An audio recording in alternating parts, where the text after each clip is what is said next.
तो मेरे सारे किसान भाइयों को नमस्कार। आप सबका मेरे YouTube चैनल पे स्वागत है। होप करता हूँ आप सभी लोग ठीक होंगे। तो गाइस, जैसे कि आज की वीडियो का टॉपिक तो आपने पढ़ ही लिया है। आज के टॉपिक में हम कवर करने जा रहे हैं कि जो ये भैंस पालन है, ये डेयरी बिज़नेस है, ये कितना सक्सेसफुल रहता है आज के टाइम में। आज के टाइम में बहुत ज़्यादा महंगाई है, तो मैं आपको बताऊँगा इसके एडवांटेजेस भी बताऊंगा, इसके फ़ायदे भी बताऊंगा और इसके नुकसान भी बताऊंगा। और ज़्यादा फ़ायदा कमाने के लिए आपको क्या करना चाहिए जिससे आपको ज़्यादा प्रॉफिट मिले, वो स्टेप्स भी मैं आपके साथ क्या है शेयर करने जा रहा हूं। तो वीडियो के लास्ट तक बने रहें। वीडियो शुरू करने से पहले प्लीज़ चैनल को लाइक करें, सब्सक्राइब करें और वीडियो को उन लोगों के साथ, उन किसान भाइयों के साथ शेयर करें जिनको ये सुनने की ज़रूरत थी। तो चलिए फिर आज की वीडियो शुरू करते हैं। तो सबसे पहले तो ये जो डेयरी का काम है, ये जो दूध का काम है ना, ये एक ऐसा काम है जो कभी भी घाटा नहीं करवाता। इसमें हमेशा अगर बंदा दिल लगा के मेहनत करेगा तो वो बंदा बहुत फ़ायदा कमाता है, बहुत फ़ायदा कमाता है। इसमें कभी भी बंदे का घाटे का सौदा नहीं होता। इसमें हमेशा बंदे का फ़ायदा ही होता है अगर बंदे को करने की टेक्निक हो और बंदे को अगर बंदा दिल से करे। तो सबसे पहले शुरू करते हैं कि अगर आप सच में डेयरी फार्म शुरू करना चाहते हो तो जो सबसे पहली चीज़ डिपेंड करती है वो है आपकी भैंस की नस्ल। जी हाँ, अगर आप डेयरी फार्मिंग शुरू करना चाहते हो तो आपको एकदम सही वाली नस्ल रखनी है। जैसे कि मेरे पास अभी जो यहाँ से लेके वहाँ तक है, यहाँ तक है, ये सारी भैंसें हैं, जो ये सारी झोटियाँ हैं, सारी भैंसें हैं, ये मुर्रा नस्ल की हैं और वो वाली देसी भैंस है बस। उसके बिना जो भी ये मेरे पास सारी भैंसें ये मुर्रा नस्ल की हैं, तो इनकी मिल्क प्रोडक्शन क्या होती है, एवरेज 12 से 15 लीटर एक दिन का। अभी तो ये सारी की सारी मतलब गब्बड़े हैं 5-5, 6-6 महीने की, 7-7 महीने की, तो अभी ये इतना ज़्यादा दूध नहीं दे रही हैं। तो बाद में ये सारी की सारी एक साथ ही मतलब 15-15 दिन के गैप में फ़र्क के साथ बच्चे दे देंगी, तो फिर से दूध की प्रोडक्शन बढ़ जाएगी। तो अभी तो ये सारी दूध से बंद है इस टाइम के लिए। तो सबसे पहले जो पॉइंट बताया मैंने वो क्या है, भैंस की नस्ल। भैंस की नस्ल से भी फ़र्क पड़ता है, क्योंकि जो देसी भैंस होती है उसकी एवरेज होती है 6 से 10 लीटर का दूध। 10 लीटर भी मैं कुछ ज़्यादा ही बोल रहा हूँ। वो दूध देती है ज़्यादा से ज़्यादा 6 से लेके 8 लीटर तक। तो जो ये भैंस होती है ये 12 से लेके 15 लीटर तक दूध देती है, जबकि दोनों को फीड क्वांटिटी भी हमने सेम देनी है और दोनों की सेवा भी हमने सेम करनी है। तो सबसे पहले तो नस्ल अच्छी रखें अगर आपको रखनी ही है, अगर आपको डेयरी फार्मिंग शुरू करनी है। तो उसके बाद सेकंड पॉइंट है कॉस्ट मैनेजमेंट। कॉस्ट मैनेजमेंट मतलब आप इन पे किस तरह से इन्वेस्ट कर रहे हो और इनसे प्रॉफिट किस तरीके से ले रहे हो।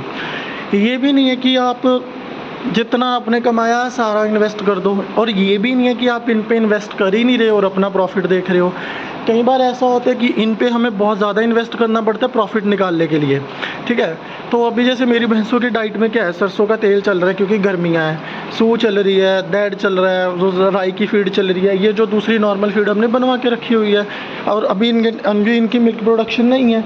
तो फिर ऐसी सिचुएशन में क्या होता है कि आपको इन्वेस्ट करते रहना पड़ता है इन पर, क्योंकि अगर आप अभी इनकी सेवा करोगे, इनको अभी खिलाओगे पिलाओगे, तभी तो ये आगे जाके अच्छे से बच्चा देंगी, हेल्दी बच्चा देंगी, और क्या होगा, दूध प्रोडक्शन भी ज़्यादा होएगी। अगर आपकी भैंस कमज़ोर है, उसमें जान ही नहीं है, उसकी हड्डियां ही कमज़ोर है, तो वो दूध कहाँ से निकालेगी, तो वो दूध दे ही नहीं पाएगी। बच्चा देने के बाद आप जितनी मर्जी उसकी सेवा कर लो, वो दूध नहीं दे सकती, वो दूध बहुत कम देगी।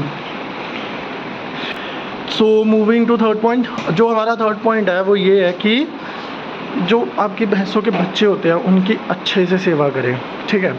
अब ये देखो, ये 1.5 साल की झोटी है और ये अगले 6 महीने में या 1 साल में गब्बन हो जाएगी मोस्ट प्रोबेबली, ठीक है, क्योंकि इसकी फीड वगैरह वो फीड स्टार्टर है जो वो चल रहा है, तो ये भी बच्चा दे देगी। इसी तरीके से वो भी इनके बच्चे खड़े हैं, वो जो सबसे परे वाली ये वाली कट्टी खड़ी है वो हाइट में बहुत अच्छी है और वो सिर्फ 9 महीने की है और ये सारे 5-5 महीने के हैं। तो क्या है, ऐसे भी आगे आगे बच्चे भी तैयार करने चाहिए आपको, क्योंकि ज़्यादा से ज़्यादा एक भैंस का बच्चा रेडी होने में 3 साल लेता है। 3 साल के बाद आपके पास एक घर की भैंस बन जाती है, एक अच्छी जोटी बन जाती है, जो कम से कम आपके पास 10 साल दूध लगातार दे सकती है, ठीक है। तो इनके बच्चों की भी अच्छी केयर करें।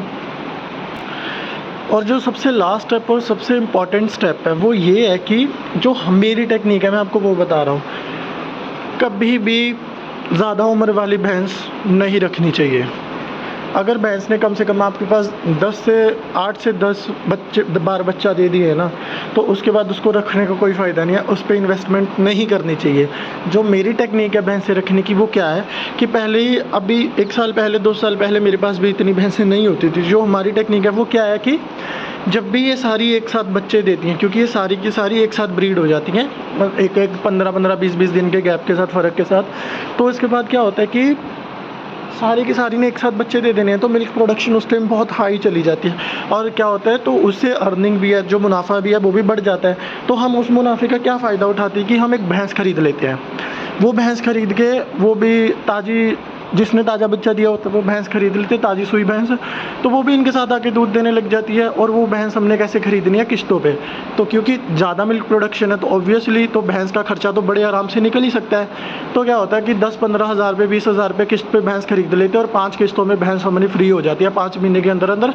इससे क्या होता है कि आपके पास एक नया पशु बन जाता है, बीच में ऐड ऑन भी हो जाता है। क्योंकि एक साथ 5 भैंसें खरीदना, 7 भैंसें खरीदना, 3 भैंसें खरीदना आज के टाइम पे पॉसिबल नहीं है। तो हमारी तो यही सिंपल सी टेक्निक है कि जब भी इन सब ने बच्चे दिए, जब भी मेरी 4 या 5 भैंसें एक साथ बच्चा दे देती है, तो हम एक नई ऐड ऑन कर लेते हैं, ताकि उसकी भी कॉस्टिंग फिर बीच में निकलती रहती है और आराम से अपने घर पे एक पशु भी बन जाता है। ठीक है, तो यही है जो मेरी कुछ टिप्स है। क्योंकि जो ये दूध का काम है, जो ये डेयरी का काम है, ये बंदे को कभी भी घाटा नहीं करवाता, ये हमेशा मुनाफा ही करवाता है, अगर बंदे को इसको तरीके से करना है। आपको इन पे इन्वेस्ट करना पड़ेगा और उल्टा ये आपको दुगना प्रॉफिट देंगी। जितना आप इनको अपनी जेब से ही खिलाओगे उतना ये आपकी जेब भरते जाएंगे। ठीक है, कभी भी अगर काम करने वाले हो ना तो अच्छी नीयत के साथ करो। अगर आप ना इनमें आके लड़ाई करोगे, झगड़ा करोगे, रोगे, तो ये कभी भी आपको बेनिफिट नहीं देती है, उल्टा ही आपको घाटे की तरफ लेके जाती है। आप कोई भी काम कर रहे हो ना, कोई भी बिजनेस कर रहे हो, तो उसको खुशी खुशी करो। एक टाइम के लिए अगर आपको घाटा देखना भी पड़ रहा है तो हंस के एक्सेप्ट कर लो, बाद में वो अपने आप दुगना प्रॉफिट में बदल जाएगा। तो यही थी मेरी कुछ टिप्स एंड ट्रिक्स कि आप भैंसे में अच्छा मुनाफा कैसे कमा सकते हो। अगर आपको कुछ और पॉइंट्स ऐड ऑन करवाने हैं या आपको किसी और टॉपिक पे वीडियो चाहिए तो आप कमेंट सेक्शन में ज़रूर बता सकते हो। तो चलिए मिलते हैं फिर नेक्स्ट टॉपिक में, और प्लीज़ चैनल को लाइक सब्सक्राइब किए बिना मत जाना। धन्यवाद।